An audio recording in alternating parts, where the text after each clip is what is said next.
All right. Hey, what's up, guys? This is the 4th and 29 pod. This is Rob, aka Breakfast Carrot, like before, and I'm joined by my co-host, Mr. Nate Hartnett, also Nate Hartnett on Twitter. It was Something Nate happened on Hartnett. Twitter though. It was Nate Hartnett on Twitter. Your boy got banned, and now it's Hate Hartnett. It's Nate Hartnett FR on Twitter now. So Yeah. So hopefully, it won't be banned for too much longer. But oh, that you that know, account's cooked. oh, it's cooked. Oh, all It's right. Well, cooked. I guess we're gonna have to update the socials on that. Amen. All right.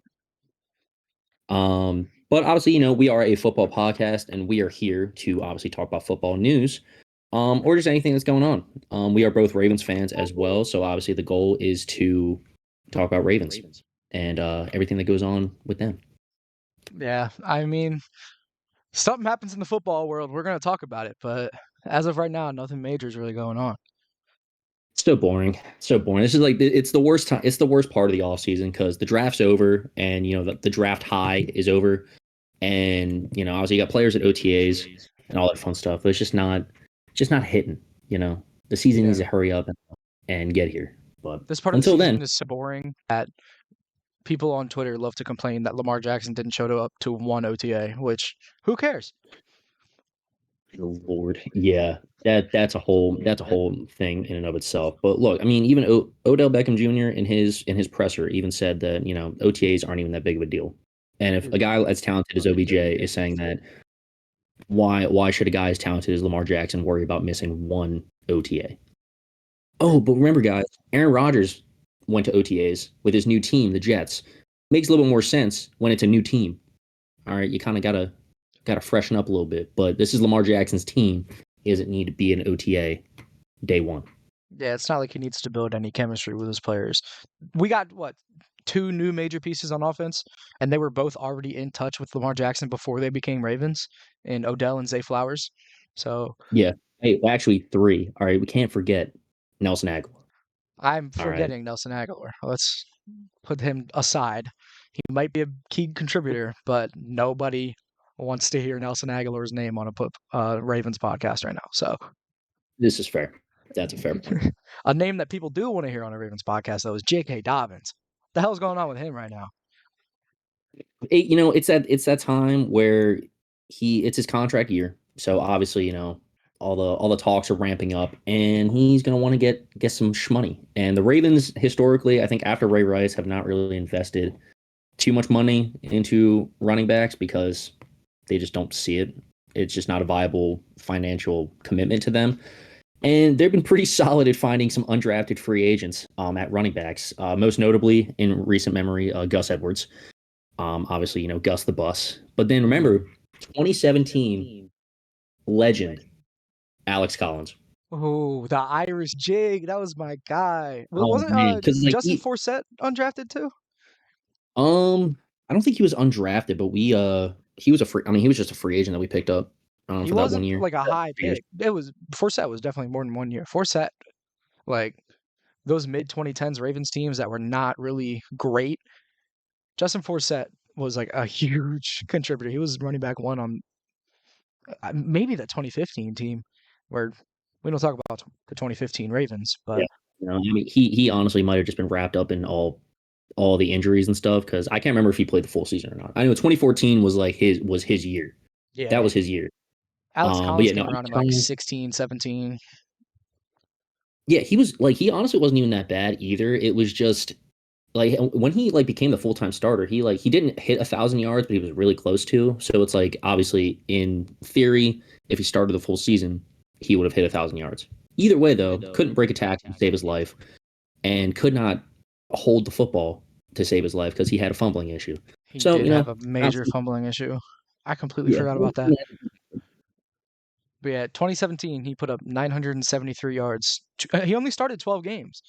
973 yards in 12 games is not bad. 50 touchdowns, 4.6 yards per attempt. 50 touchdowns on. Did I say 50 touchdowns? He had 6 touchdowns. He had a longest rush of 50. I was looking at Pro Football Reference, and they're like right next to each other. All good, He also had 187 all good. receiving But yards. like So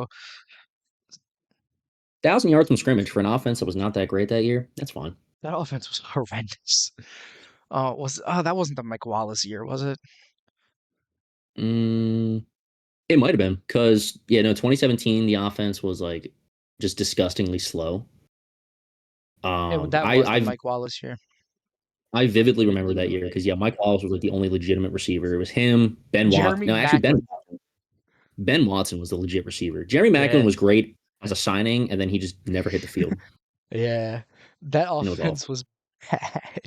Jeez. Flacco, So Collins, Macklin, Wallace, Nick Boyle, Ben Watson. The offensive line wasn't bad. It really wasn't. It was Ronnie Stanley, Matt Skura was in. I guess he was our right guard because Yonda was hurt, and then we had Ryan mm, Jensen still at center. Absolute dog. Jeez, I'll never forget when Flacco got hit by what was it Kiko Alonso against the Dolphins, and Alonzo, yeah, Ryan Jensen was right there. that Absolute was a legend. great.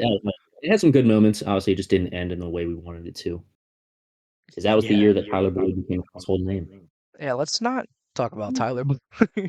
Ever Yeah, since yeah, that we got day, Tyler two Boyd has sidetracked here. become like my least favorite player. Anyway, Yeah, we got two sidetracked here. All right, look, we're trying to talk about J.K. Dobbins here, and look, I love what J.K. can bring to the team, but at the same time, I don't think he's going to stay after this season. I Either just also don't think pricing he's gonna himself stay. out, or either pricing himself out, or he just doesn't have an interest in staying with the team. Which I don't blame. I don't blame him, but I don't blame him in more of a business decision aspect. Where like it's not the team's fault that he got hurt, or he's had some issues there. Um, but ideally in this new scheme with Monken, he'll look pretty solid. But obviously time will tell. Yeah, I think Dobbins is gonna have a huge year. And according to his Twitter, he's got a big chip on his shoulder. He tweeted a couple days ago, Baltimore, hashtag Ravens flock. I hope I'm here till the end of my career. I love you. And then he replied, it's not looking too good. So Yeah, everyone on Ravens and Twitter overreacted as they do because Ravens Twitter is just, oh no, we're done for, you know? So yeah, everyone on Ravens Twitter overreacts to everything, just like everyone was overreacting, myself included, to the entire Lamar Jackson saga that occurred for the past 6 months.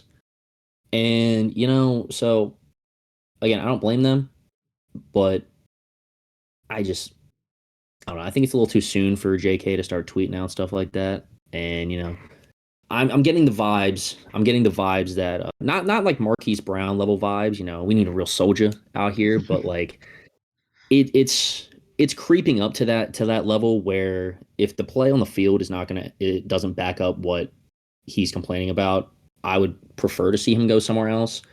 But again, can't really help that he gets hurt. We know who he is as a player and how good he can be. Again, just gotta make the most out of the touches that he gets. So I, yeah. with the touches thing, obviously he's running back one in Baltimore, but with the way Baltimore runs their offense, and even though it is a Todd Monken new offense and it's not Greg Roman anymore, Gus Edwards is still going to get his. And we happen to have Lamar Jackson at quarterback who's going to get his. So JK might not put up like what 1200 1300 yards and 12 touchdowns, solidify himself as one of the best running backs in football, but if you watch the man play, he's a dog. Like he's exactly what you want, and I genuinely think, like I agree with you, he's going to get some money in the offseason. And I don't think it's going to be from the Ravens.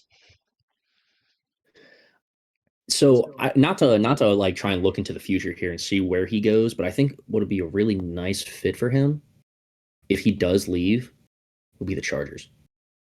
That'd be nice. No, hear me out. Hear me out. Okay, hear me out. I see the look you're giving me here, but just hear me out. Okay?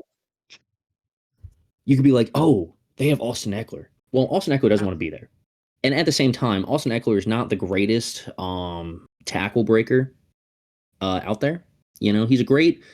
I can't remember who made the distinction between like a legit running back and a halfback, but Austin Eckler is more of a halfback than a true running back. Um, similar to Christian McCaffrey, but Christian McCaffrey has definitely shown that he is a legit like just dual threat running back. Oh yeah. Um, where Eckler is like he's an okay rusher, but he's like a really good receiving back, which is kind of like the definition of a halfback. Yeah. So Dobbins, on the other hand, Dobbins can be a pretty solid receiver, but he's a run through the tackles. He's a physical runner. The Chargers offense could definitely use someone like Dobbins to, kind of keep the chains moving a little bit. But again, that's just for me personally. All right, I'm just saying. And Justin Herbert apparently needs more help in order to not choke away a like 20 plus point lead. So, The Justin Herbert slander. Here we go. it's Yeah, not slander. It's just, he put up 30. Hey, he put up like what, 20 something points? Look, that not his fault. no, it's absolutely not his fault. His It's not defense completely his just fault. ran away. But I see what you're Mhm. saying with Dobbins being a good fit in a Charger system, but with the way he runs, their offense is too pass centric, I believe, to let a guy like J.K. Dobbins shine.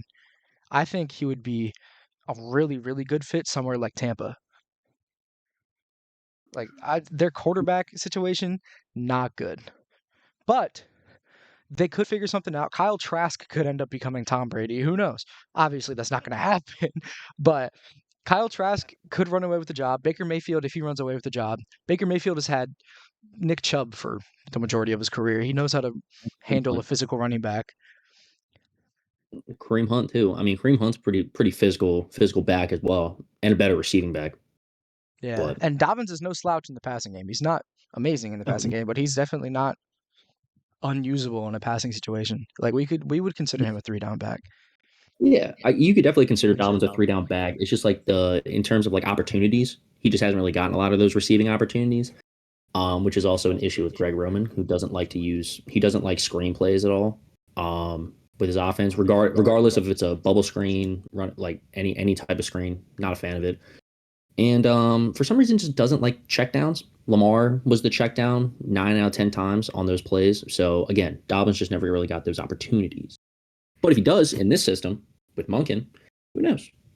Could have a good I year. do They could believe extend him for like 3 years. Go from there.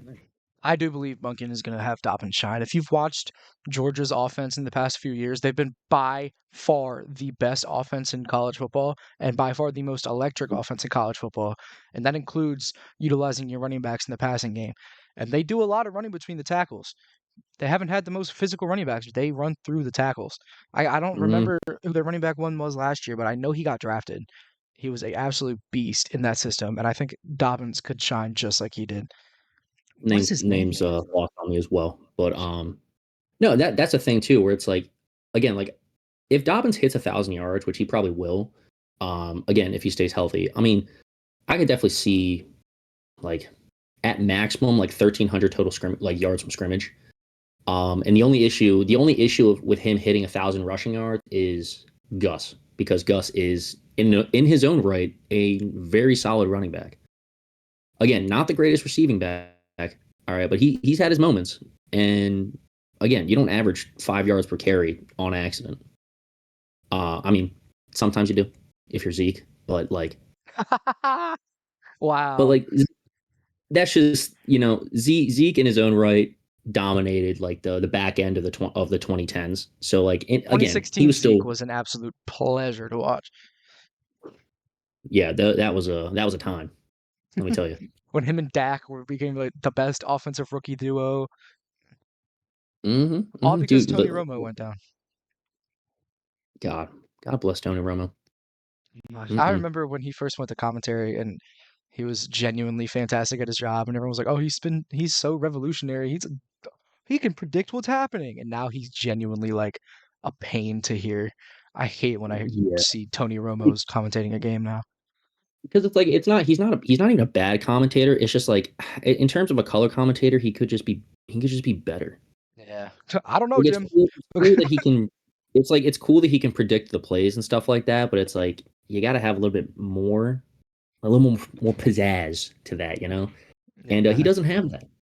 Like to the point where like Troy Aikman and Joe Buck are still probably like the best duo out there, which a lot of people thought.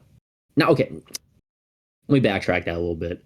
Maybe not the best duo, but in terms of like color commentary and consistency, you know what you're getting with both of them, which is why they've done it for so long. Um, But I mean, technically, in terms of best, he gets a lot of trash too. Chris Collinsworth and Al Michaels was probably the best, at least growing up for Yeah, me. I would Like, say Collinsworth and Al Michaels are right there. look, I mean, Al Michaels in and of itself, he's just a great commentator in general, and Chris Collinsworth knows enough where he can make it interesting. And then just here's a guy who just he just became a staple. The You know, PFF guy himself. yeah, yeah, Speaking of PFF, oh my God, they had Ravens Twitter going absolutely berserk the other day. They, there's the reason why Ravens Twitter is one of the most fanatical fan bases on that social media app. Let me me and tell Rob you. have been a part of Ravens Twitter for a while. We met on Ravens Twitter, and it's a Yeah, scary place. But we can see why Ravens Twitter was freaking out because they put out a list that they did. was very, very questionable and had some very, very questionable people missing from this list. Absolutely. So it wasn't even that they were missing; it was just they were missing from the top spots, which was shocking to me. Especially not only well, there's two players that were missing from that top 10 list that I was just mind blown Yes. that they were missing. The first one, obviously, Marlon Humphrey. Hold on. They As don't Ravens even know fans, what list we're talking about. Hold on. This list happens to be the top 10 cornerbacks in football, that's according right. Yep, to PFF Sam Munson. And I did like Sam Munson. yeah, it's not a good list. The top end of it is not bad. At one, we have Sauce Gardner, which isn't an awful take. I made that take in the last episode of the podcast, which seems like it was recorded forever ago. That Sauce Gardner could potentially be the best cornerback in football, and I really do believe that. I And still people think have it's said, a little too early. I mean, I know he won first team pro as a rookie, which is again almost impossible. But to already have him listed as the best one after one season, that's just a little much to me. That's like um that I'm trying to think of a decent comparison, but I don't know. It's just for me, I'm always like of the mindset you gotta have a solid 3 year window to see how great a player is. So it's like he could have had a great rookie year, and then the next 2 years just complete fall off, which has happened before to plenty of players, aka Baker. Baker looked insanely good his rookie season, and then he was solid in 2020, but it was just he just never lived up to that hype. yeah, for But sure. And the guy who's number two on this list, Jalen Ramsey, he still could be number one. And that's what you were talking about with this whole 3-year window thing. Jalen Ramsey's been doing this since 2016, yeah, 2015, whenever he was drafted. 2017? no, but 2016 he 2016, was I was right the drafted. first time. He was drafted like 2 spots ahead of Ronnie Stanley. Yeah, he was the fourth overall pick to Jacksonville. That's what it was. Yeah. But Jalen Ramsey going to a new team, playing in that Mike McDaniel system, I think is going to re-solidify his career, or not re-solidify his career, re-solidify his spot among the top cornerbacks in football. Because at some points last year, he was the only healthy player on the Rams, and people were saying that he ended up declining, which I genuinely don't think is the case. It was just he was the only good player on that defense, so Yeah. he I mean, in was put terms into of a really bad decline, situation. yeah, with that declining comment, it's like, yeah, it's like when you're the only viable guy on that defense, there's only so much you can do. So it's not like his fault all the time, especially for certain busted coverages and stuff like that. It's like that could be attributed to him. It's like there's only so much we can do, especially on an injury riddled team that the Rams were last season. So even if it was like an actual decline, there's definitely context around it where you can Jalen Ramsey's still a top 10 corner. Now you can debate if he's in the top 5 or not, but in terms of being a zone coverage corner, which he's extremely good at, he is still one of the best. So I'm not mad about Jalen Ramsey being that high. There's definitely some debate about it, but the the next two though on that list it's Darius Slay and Pat Surtain, which I'm perfectly fine with them being considered top 5. I agree. Um, I think Surtain they're could be two higher. best. Surtain, honestly, you could make an argument that he's number one. Um, I genuinely believe it's between Sauce and Surtain at number one. That is my personal opinion. um, and then number 5 is Jair Alexander, who like Jalen Ramsey, had a down year this past season. A lot of people have chalked it up to scheme, where it's like he might not be the best scheme fit for the new defense that they've been running. I think someone mentioned it's a lot more zone oriented instead of man. Yeah, Jair is a So man corner. Jair is one of the best man corners in football, actually. oh yeah, but but I mean, I'm still fine with him being at 5 because I mean, just how good he is in man coverage, even if he's a little bit down in the zone. Oh well, it's fine. And then this is where we get terrible. Yeah. Okay, I had to zoom. I had to get real close to the mic and the camera real quick. It's terrible because the next 5, Stephon Gilmore, again, not a bad corner, just not top 10. Marshawn Lattimore, not a bad corner, probably top 10, just not. I would probably put him at like 9 or 10. Trayvon Diggs, which you can argue he's also top 10, but I put him around like the 9-10 range. J.C. Horn and Jamel Dean. Now, I haven't watched too much with J.C. Horn. All I remember is that he had that injury, I think his rookie season, and then last year he was pretty solid. Is what I I remember. can say J.C. Horn's a monster. Oh, geez, I can hear myself in your mic. Turn your computer down. Hmm? Testing. Yeah, I think we're good. All right. Sorry about that. Yeah, J.C. Horn has had a really solid season in Carolina, so I'm not mad that he's on this list. But Jamel Dean belongs nowhere near a top 10 cornerback list. He was good. He was good, but he is not a top 10 cornerback, especially over some of the guys we're about to talk about. Like why Ravens Twitter was freaking out. Notice how we didn't say Marlon Humphreys on this list? How can you make a top 10 cornerback list and leave out Marlon Humphrey, the same guy who recorded 1,100 snaps, 1,200 snaps in the 2022 season, alongside not a great cornerback, too? Marcus Peters didn't play the entire season, and even when he did, he was kind of okay. And then in those 1,200 snaps, he allowed 0 touchdowns. 0. Yeah, run That that is, back again. What was that number? No, 0, the goose egg. yeah, in 1,200 snaps. Yeah, It's and And he's not a top 10 cornerback, apparently. apparently not. Now, all the guys that were listed in that top 10 do have a lot more interceptions than Marlon, which you can argue is game changing. At the same time, though, I mean, when you're a legitimate lockdown corner and you allow 0 touchdowns, that also has an extremely high impact. Because if you're not allowing touchdowns, I mean, what more can you really do? I'd argue Um, that getting a quarterback to just not throw your way at all is more impressive than getting loads of interceptions. That's why that 2021 Trayvon Diggs season was heavily criticized. Scrutiny. He Yeah, had yeah. 11 interceptions and no one really gave it the credit because he was getting targeted. So much, yeah. Like, and again, Trayvon Diggs looked a lot better this past season. All right, he stopped. He didn't gamble as much this past year, which was good, which was a good thing to see. And so again, like I'm not mad that he's listed on there in the top 10 list, but Marlon being there or not being there, mind blowing. But another player that we didn't mention, even though we are Ravens fans, we face this guy twice a year. Denzel Ward is not listed as a top 10 corner, Which is also which absurd. like the two best corners in the AFC North and debatably top 5 to top 10 corners in the AFC and in the NFL are not listed on this top 10 list. And it's just mind blowing to me. Yeah, it's Like absolutely ridiculous.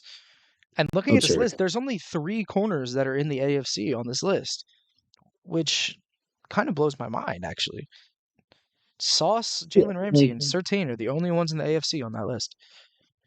yeah, again, take out Stephon Gilmore and Jamel Dean and put Marlon and Denzel Ward And and then it's just good. reorder it. Exactly. And Yes. I would say it's a pretty solid and pretty valid list.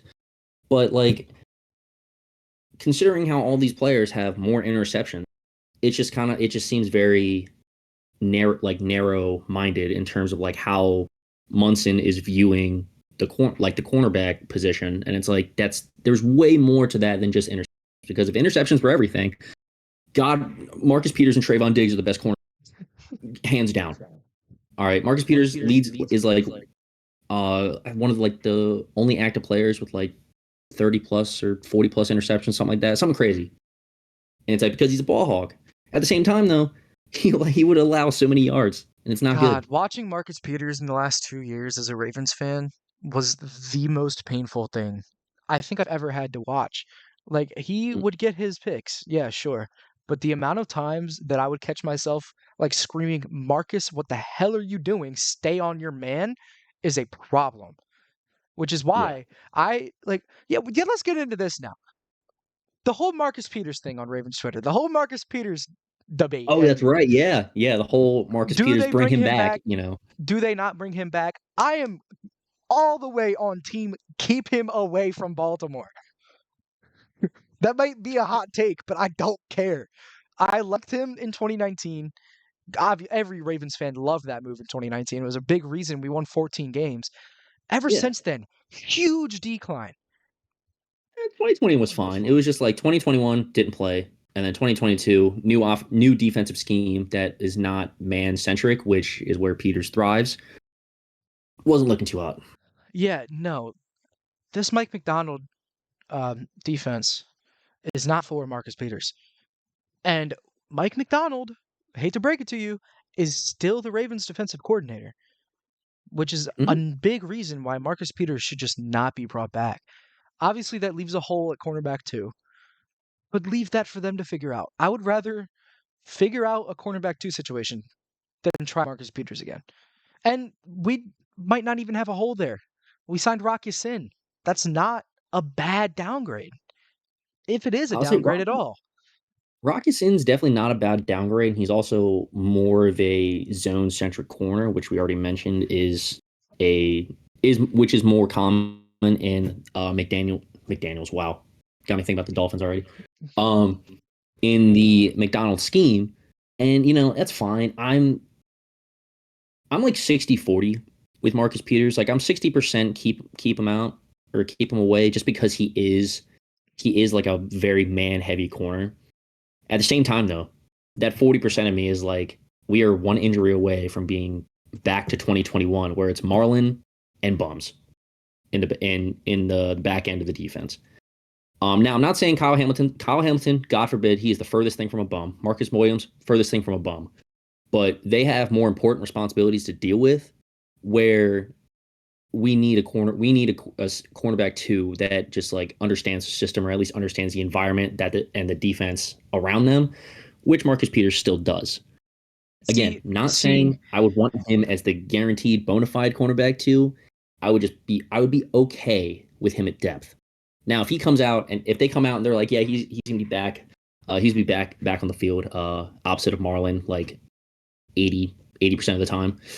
Not gonna be too happy about that. I'm more okay with him in a rotational role. If not him, Kyle Fuller for like half a game looked pretty solid before he tore his ACL on that MetLife field. So, yeah, which we were you at. know, Sorry, Kyle. It's our we fault. were at that game.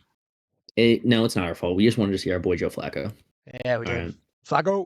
we did see him. Anyway, I genuinely believe that Rocky Sin fits this team way better than Marcus Peters, especially as a cornerback too. And if he goes down, Brandon Stevens in the second half of the season, not bad. He really didn't look bad.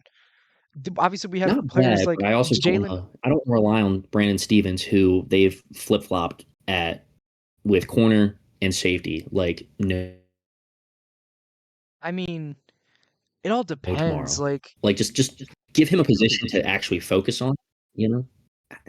Just give him a position to focus on. Like, if you want him at corner, then have him just stay at corner. If you want him at safety, have him at safety, but guess what? We already have 2 solid safeties. If we need depth, then yeah, list him as a safety and keep him there. Is Geno Stone still on the team? Because if Geno Stone's still on the team, I mean, I think he's like our backup safety for both sides. see? And he's not even that bad, I like Geno you know? Stone. Yeah, He might be gone. I'm not sure, but I like Geno Stone. yeah, Let's just assume yeah, he's still here. yeah. We'll go with that. We'll go with that. But there are some young guys I really like too. Like I'm not gonna say Jalen Armour Davis. He didn't look great when he saw the field in No. 2022. Well, he Pepe was the reason why Williams. we lost. he was the reason why we lost to the Dolphins last year. So Yeah, I don't like him. Pepe Williams he just was need to make solid. one play. That's all he Pe needed to do. Pepe Williams was very solid. I liked his play. And we drafted a guy. Where did he go to college? I don't remember, but Caillou Blue Kelly, very, very Yeah. solid late round pick, mid to late round. I think we drafted him in fourth or fifth round in 2023. I I love the pick. I watched film on him after that. Caillou Blue Kelly really fits this scheme well. Yeah, no, he definitely fits the scheme pretty well. I still say he's probably more of a little bit he's a little bit more of a man corner zone, but like there's not really that much of a gap. Like not as much of a gap as like there is with like Peters between man and zone because good God. I will say though, so the school that he went to was Stanford. It So was. it was Stanford. So hopefully he's a little smart little fellow that went to Stanford and also is just a really high level athlete.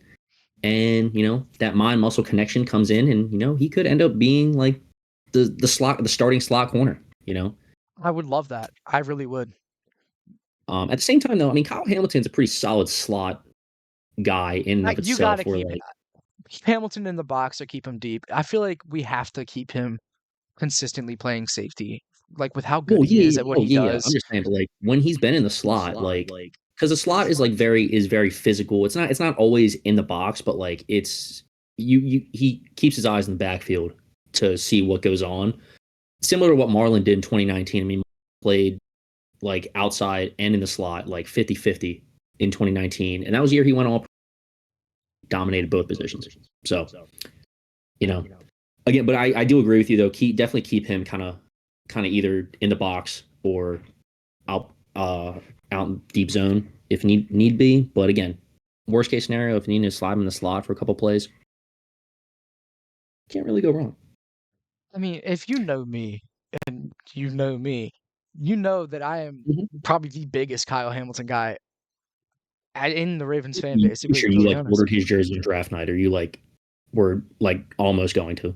Yeah, I was very, very close to ordering Kyle Hamilton's jersey on draft night. It was up for debate, but I was in love with this kid in college. Like that, his tape was absolutely unreal. I was under the assumption he was a bona fide top 10 pick. So on draft night, I was joking to my buddies. I was like, yo, we're getting Kyle Hamilton at 14. I'm just letting you know Oh yeah. right now. We're getting Kyle Hamilton.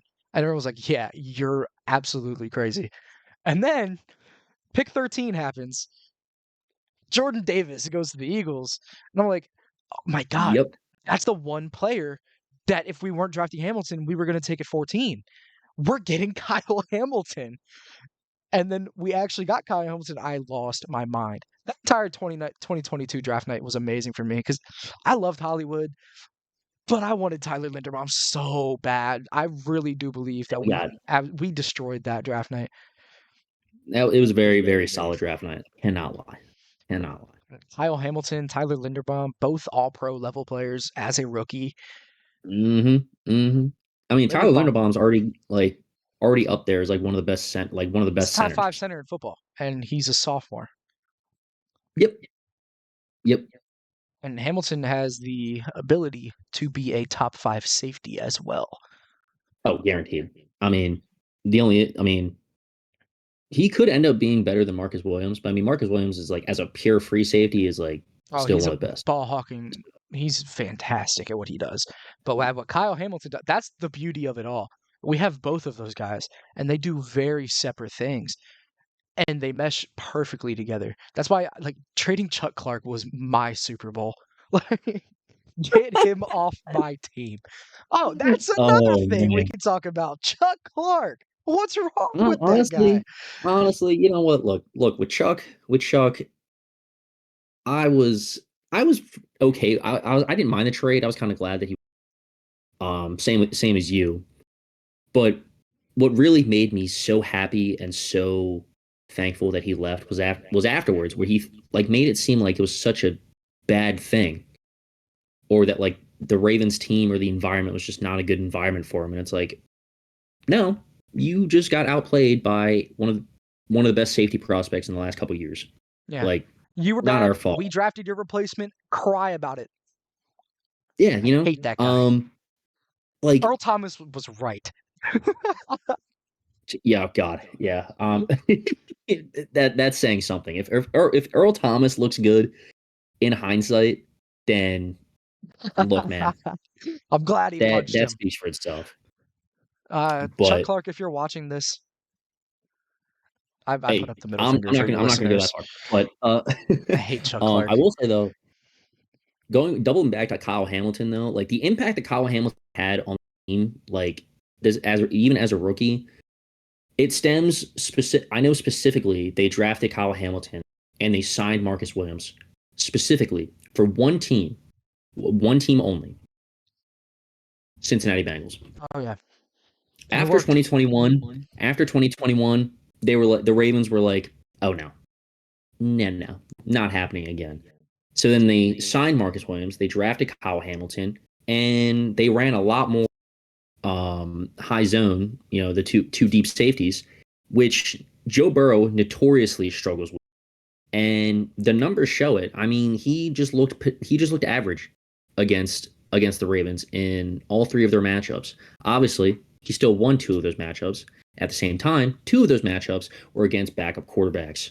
So the Bengals defense kind of had a little bit of advantage. But the one time they played Lamar Jackson, Lamar beat them. Yeah, So, that's partially why I'm so confident in the Ravens winning the North this year. Is just oh yeah. are built to beat the Bengals right now. Like we Mhm. have their number. Obviously, they beat us in that playoff game. They beat Tyler Huntley, who decided to jump over the line on the goal line from On 2 yards a out. quarterback sneak, On like a the quarterback the sneak, he jumped, complete by opposite the thing that way, you do. and that resulted in a fumble six and decided the game ultimately. And I Yeah. will never forgive that guy. Mm-mm. So, because Lamar Jackson would have been back next week, he would have been playing Buffalo or Kansas City. We would have played Kansas City. It would have been Lamar Jackson versus Patrick Mahomes in a playoff game. no. It would have been the Bills, I believe, because they beat us, and then I think they beat the Bills, and they actually beat the Bills I pretty think they beat the decently. Like Bills I was because they actually, were like a higher seed. I'm pretty sure we who played it was Jacksonville who played Kansas City. And I'm pretty sure we were a lower seed than yeah. So Jacksonville, so we would have played Kansas City. Yes. is that how the seating? Okay, yeah, I say that probably is how the seating works. Um, I just remember that the Bengals had the fact that the Bengals had a tougher time beating us than they did the Bills. I felt like spoke for itself. Where we are genuinely, like you said, set up to beat the Bengals because Yeah. they're the biggest threat in the division. No disrespect to the Steelers because they're always competitive, and again, the Browns are the Browns, so they have their moments. But at the same time, more often than not, they are the Browns. Um, but yeah, like we are set up to beat them, and we ended the season again not on the greatest. We ended the season on a lot of losses, unfortunately. But the defensive turnaround, as soon as Roquan came in and everything got well set up, oh, Best defense in the AFC, cherry on. like And bar none. this all season, like if we start the 2023 the same way that the 2022 season started, at least defensively, I will be shocked, like genuinely mind blown, because I don't see how the Ravens defense doesn't end anything less than top five. Like I'm gonna be real. It's absolutely loaded. I Um, even with that cornerback 2 situation that we were talking about, the Ravens have the best built defense in the AFC. Like and it might only last this year. I mean, we drafted Trenton Simpson in the second round. I love that pick. But Roquan and mhm. Patrick Queen play absolutely fantastic next to each other. And Patrick Queen might not be a Raven after the season. He might not be a Raven to finish the season. We don't even know. Yeah, again, we cannot see the future, unfortunately. But if I had to try and see the future, what I do want to see the Ravens do is bring the guy called Jadeveon Clowney, because it's more rumors and hearsay. Nothing is really set in stone at all. But Calais is gone. The run defense already last season took a little bit of a dip in comparison to the last few seasons under Wink. So what better way than to get a guy who can get pressure and who can also stuff the run? Now, I'm not expecting to be like an absolute beast, but I feel like he'd be able to garner his one contract. Or obviously bring back Justin Houston because Justin Houston could also be a solid addition for another year. I mean, he came in last year. He got like 9.5 sacks. Like what? Yeah, Justin Houston was a beast last year, but I really don't know how I would feel about a Jadeveon Clowney signing. Obviously, he was huge, highly touted player coming out of South Carolina, first overall pick. He was a beast in Houston. He was very good as a rookie, and then injuries started taking over, and he started playing worse, and now he's demanding more money. That's my thing, is I don't know how much he would cost for a player of his talent. I feel like we can go out and get somebody better, like DeAndre Hopkins. Oh God, yeah. I mean, you're not wrong though. I'm just saying, like, yeah, if the price lines up again, I'm looking at Clowney as more of a run stuffer, and we just need more assistance on that front. But again, if he's too overpriced, we don't need him that badly at all. But someone that we also don't need that badly, but I would 100% be okay with is DeAndre Hopkins on Yeah, the bring me Baltimore D Ravens. Hop, bring me Nuke. He's a Raven. Nah, it'd be nice. It'd be nice. I don't see it happening. Um, it at that point, not even like how do I word this? Like I wouldn't mind it because it's just an extra weapon for defenses to adjust for. But I just don't think D Hop himself is gonna appreciate or want to deal with having a lot more mouths to feed. Like you have Zay, OBJ, Mark Andrews, Isaiah Likely, How you Duvernay forgetting has his Bateman? moments. Bateman, yeah, Bateman, Can't who believe is you literally like forgot wide receiver Who's one. like a diet OBJ when healthy. Yeah, Like Rashad Bateman very well that's could be the already wide receiver one on this team. Maybe not with Nuke, yeah, but like that's already six guys right there. That all will most like that will all get meaningful snaps and all have enough talent to make plays. So again, I would love for D Hop to be here at the same time. And again, he is in that mode chase, which again, hey, if you want to come ring chase, please come ring chase with us. That would be phenomenal. God, I hope he doesn't go to like the Bills or the Chiefs. Anybody but the Bills and the Chiefs, and I'm okay. Anybody D but Hop and and Chiefs would be apparently the Bills are out. so, Apparently the Bills are out. But now if he which becomes is a good. Chief, it's over for the league. They're winning Here's the thing. seven. They're winning Here's the thing. 20 Like, games. I would hate to see him on the Chiefs, but at the same time, that'd be so fun to watch. Like, it hurts me to like admit that, but like, it would be so fun to watch. Oh, That team would be fucking awesome. so good. I mean, the fact they won a Super Bowl with such bums at wide receiver anyway, like, and then Travis Kelsey. I mean, Travis Kelsey himself is pretty much a wide receiver, just positioned as a tight end. But man, I absurd. just I don't want to Look, see it. As a Ravens fan, I don't want to see it, but as a football fan, it would be an no. absolute delight. Yeah, like as a football fan, it would be great. The highlights would be great. But like as a Ravens fan, yeah, that's like worst case scenario. That automatically makes our Super Bowl odds plummet Yeah, yeah. I because think honestly, I giving think it'd Patrick be Mahomes, DeAndre Hopkins right now is the worst thing that could happen to the AFC. could you argue though that it would be worse for the AFC if D Hop went to the Bills? Yeah. No?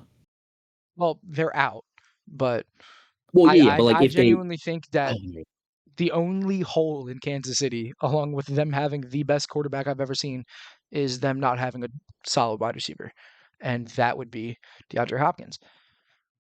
Yeah. And I mean, Josh Allen, his receiving room's solid. I don't know how much Nuke would really add to that.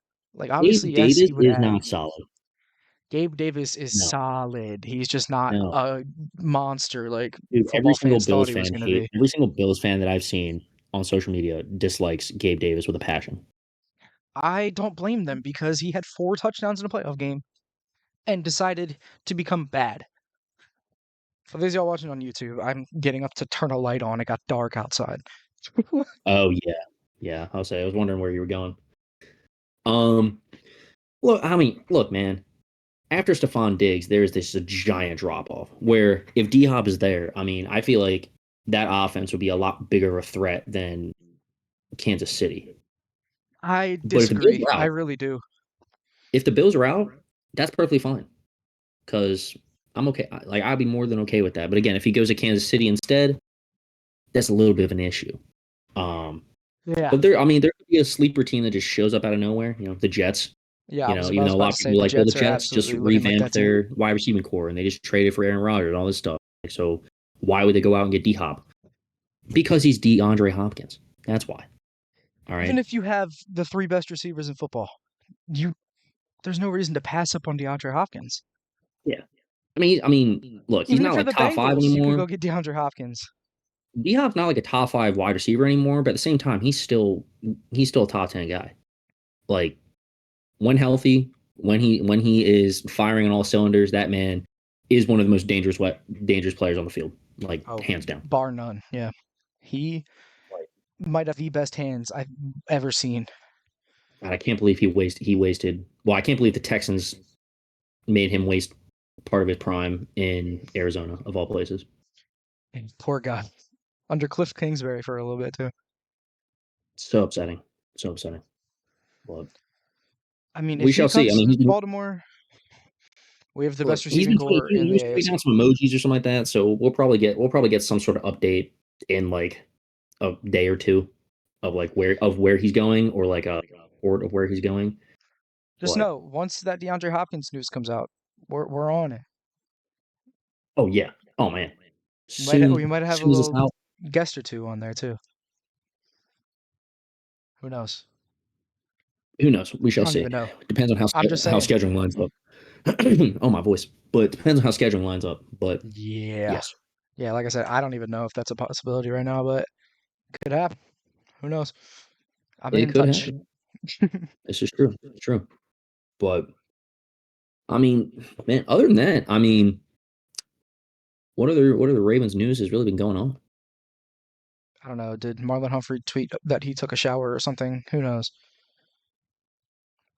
That man just tweets things. Nobody ever knows what he's talking about. I, he tweeted something the other day. I want to find it real quick. Marlon Humphrey is. Oh, I got banned and forgot to follow him on my new Twitter. That is absolutely bad. But he just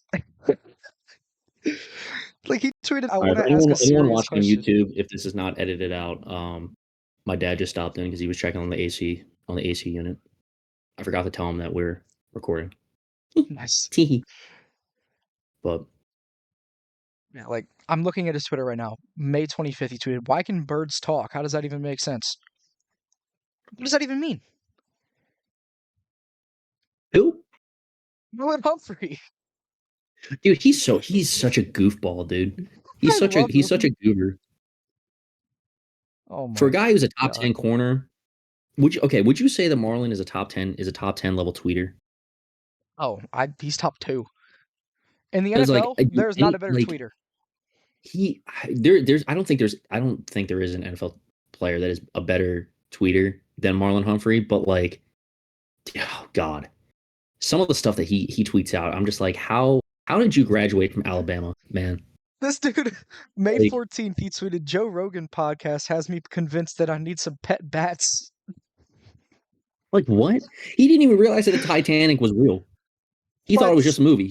He did not realize Marlon Humphrey did not realize that the Titanic was real. No way, dude. He's so funny. I'm gonna look it up right now. I'm gonna look up the day. I'm gonna look up the day that he said it because oh hold on. Humphrey Titanic. Just you wait. Yep. May 12th was today years old when I found out the Titanic was dot dot dot. That's wild, low key. He just like he puts words together and just hits send. Like it's a beautiful thing. I love that man. I love that man on the field. top 10 cornerback. We talked about that earlier. I love that man's Twitter so much. It's so great. Like if you guys don't follow Marlon Humphrey on Twitter, please do. It's great. It's quality content. Not gonna lie. Pure Um, quality content. If you also don't follow us on Twitter, the 4th and 29 pod on Twitter, Nate this is Hartnett true. FR, breakfast carrot for him. Follow This and is do true. that. This is true. Also, if you got TikTok, unless you live in Montana and it got banned, hey, you know, follow us on TikTok as well. 4th and 29 pod. All Everything's in right. the description. Everything. Everything. Oh, also, to follow up, on the same day that Marlon tweeted about the Titanic, he goes, Rocky has a statue. That's a wild thing to do for someone who's not real. He's like, I didn't put the Edgar Allan Poe thing all together.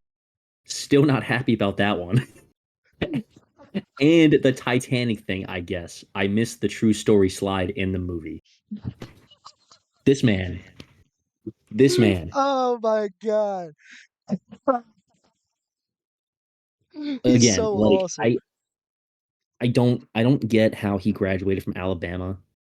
At the same time, though, when you're an NFL level athlete to the caliber of Marlon, it doesn't matter. It does Yeah, not matter. he's that All good. right. He's just that good. He's good enough that like he can afford to tweet something out like that and just have everyone wondering what goes on in his head. Yeah, no, that's such a good way to end this episode, dude. Just Oh, talking about, we started off talking about something. I don't even remember at this point, dude. Now we're talking about Marlon Humphrey's Twitter. What was it? It was J.K. Dobbins. How do we go from a Ravens player tweeting to a Ravens player tweeting? You know what? It's called going full circle, and in the world of comedy, it's a callback. All right, so Hallelujah. Well, we'll I hope take you that. enjoyed. This has been the second episode of the 4th and 29 pod, The which second was episode. recorded way after the first one, but I doubt that giant hole is gonna happen anymore. It all depends on No, scheduling and no, there's some scheduling issues and just out of podcast stuff going on. So like, we're all good though. So yep. we're here. Be sure to subscribe. I think you can subscribe on the podcast apps. I think that's an option, or follow us or like us, whatever. But on YouTube, hit that like button, subscribe, chill with us in the comments. Why not? Yeah, Comment on our yeah, TikToks. Go follow us on TikTok. The 4th and 29 pod. right. Twitter, like we said, we already mentioned that earlier. But if you need to hear it again, all right, 4th and 29 podcast on Twitter.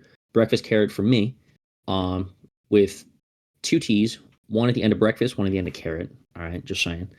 And Nate Hartnett for real. Just kidding. It's just FR. So Uh, Still can't believe I got banned. All right, well, it it happens. happens. That was weird. Anyway, we hope you enjoyed, and we'll see you guys in the next one. Peace. All right, deuces.